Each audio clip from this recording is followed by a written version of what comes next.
I've positioned the mirror on the inside line that I drew very carefully, and I've got it clamped in position firmly but quite gently. I don't put too much pressure on the glass. I've spread the weight of the clamp out here with a little pad, and I'm using an old mouse mat for padding here, so this means that the mirror won't move when I work around the edge.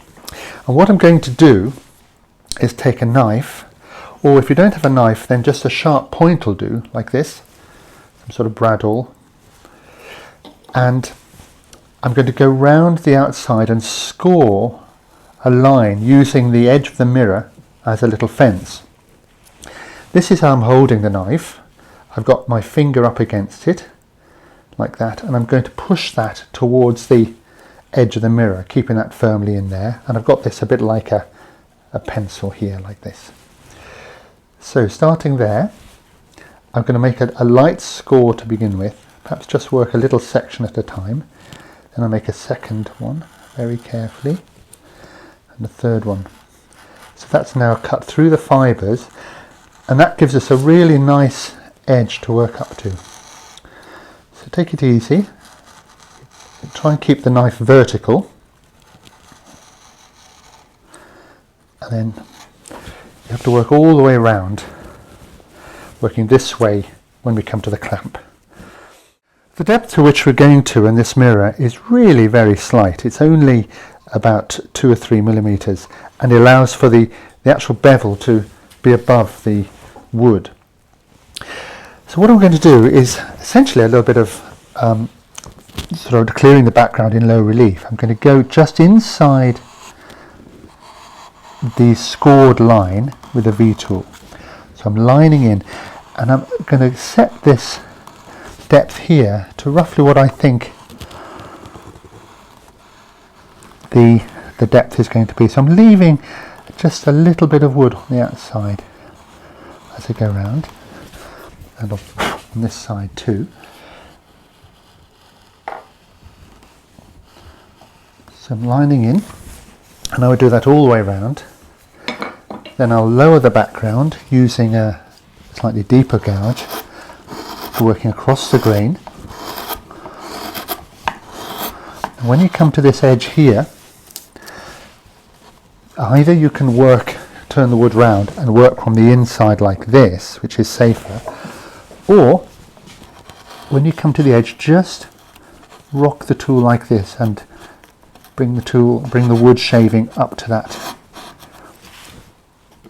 groove without bumping into it. So all the way across, trying to keep it even. Then we get a flat gouge, and just as with all this relief carving on the website, we'll flatten this surface over, leaving this little edge here to clean up in a minute.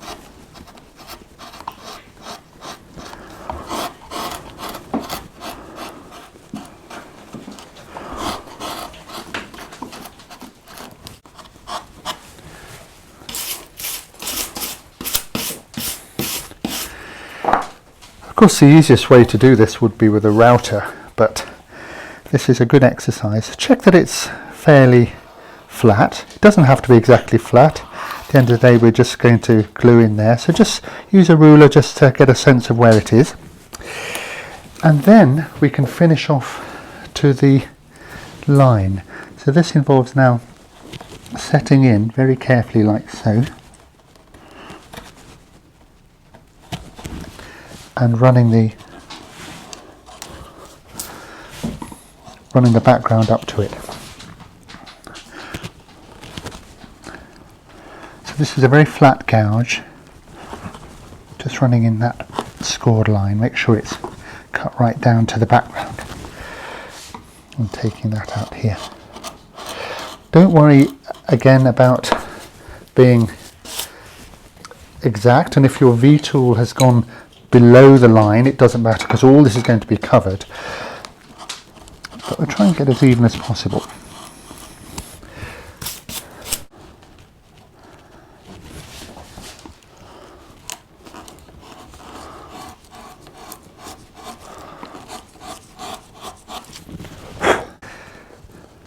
Effectively, this is exactly the same as if we were doing a relief carving and removing the background.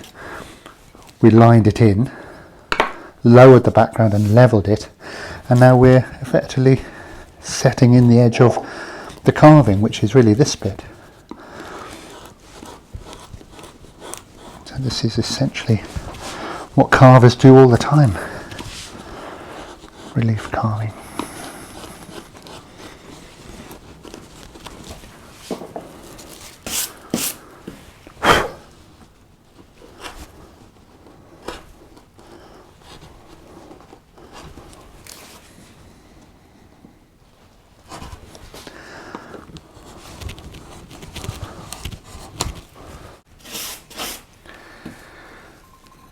Next we go for a trial fit. This is very, very nearly there. It might be that my walls aren't truly vertical, but I'm also going to score again this line around the edge very carefully, and then trim back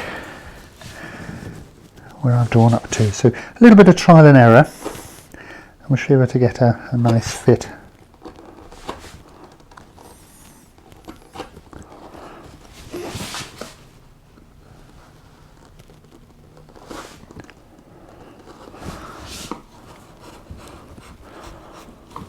Check these walls over here. These walls should all be vertical. You can slightly undercut them, it wouldn't matter because we're not seeing them. I think that probably is going to be the biggest issue, is keeping these walls vertical. So check them all around. There's one here I can see.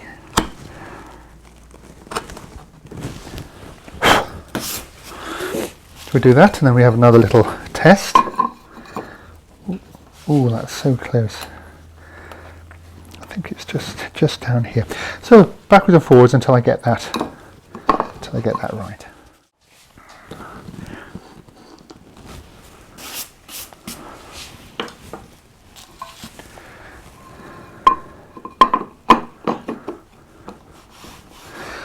There's the mirror in place. I want to make sure when you feel around the edge that it feels equally it's recessed. That looks about right. So